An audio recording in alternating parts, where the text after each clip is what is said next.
শোয়েব, আশা করি আপনি ভালো আছেন। আমরা আপনাকে দেখতে পাচ্ছি এবং জানতে চাই যে এই হামলার পরে আসলে গেমসের যে কার্যক্রম, উদ্বোধনী অনুষ্ঠান, তাতে কোনো ব্যত্যয় ঘটেছে কিনা, আর আসলে প্যারিসের পরিস্থিতি এখন কেমন? জি, ২৫ মিনিটের মধ্যে শুরু হতে চলেছে বিগেস্ট শো অন আর্থের উদ্বোধনী অনুষ্ঠান। স্থানীয় সময় সন্ধ্যা ৭:৩০। ঠিক সন্ধ্যা বলা যায় না, যেহেতু ডে-লাইট ৯টা ৯:৩০ পর্যন্ত থাকে এখানে।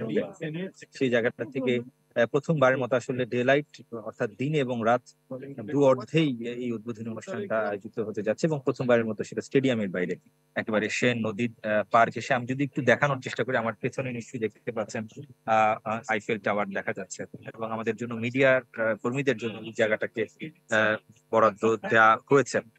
আপনি বলছিলেন নিরাপত্তার কথা। প্যারিস জুড়ে একদম অনেক আগে থেকেই, কিন্তু আমি আসার পর থেকেই লক্ষ্য করেছি, যতটা না সাধারণ মানুষ কিংবা যতটা না সংবাদ মাধ্যম কর্মী, তার চেয়ে অনেক বেশি ছিল আপনার নিরাপত্তা বাহিনী। এবং ইউরোপ, শুধুমাত্র ফ্রান্স কিন্তু নয়, ইউরোপের অনেক দেশের নিরাপত্তা কর্মী কিংবা কাতার যেহেতু বিশ্বকাপ আয়োজনের অভিজ্ঞতা রয়েছে, তাদের নিরাপত্তা বাহিনী থেকে শুরু করে মিলিটারি, প্যারামিলিটারি বাহিনীর লোকজন কিন্তু এখানে এসে মহড়া দিয়েছেন এবং প্রতিরক্ষা কিংবা নিরাপত্তায় নিয়োজিত আছেন। তারপর আপনি যে বিষয়টার কথা বলছেন যে হামলা হয়েছে রেলওয়েতে, সেটা মূলত ঠিক প্যারিসে হয়নি। প্যারিসের আশেপাশে যে অঞ্চলগুলো রয়েছে, মূলত ফ্রান্সের উত্তর, পূর্ব এবং পশ্চিম অংশে সেই হামলাগুলো হয়েছে রেলওয়েতে।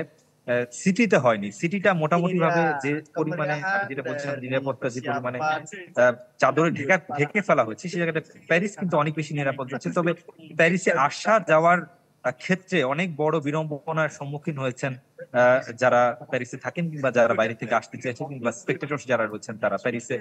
এই এই উদ্বোধনী অনুষ্ঠানকে সামনে রেখে আপনি জানেন যে ৫ লাখ মানুষ, যেহেতু ওপেন এয়ারে হচ্ছে, ৫ লাখ মানুষ কিন্তু এই উদ্বোধনী অনুষ্ঠান দেখতে পাবেন।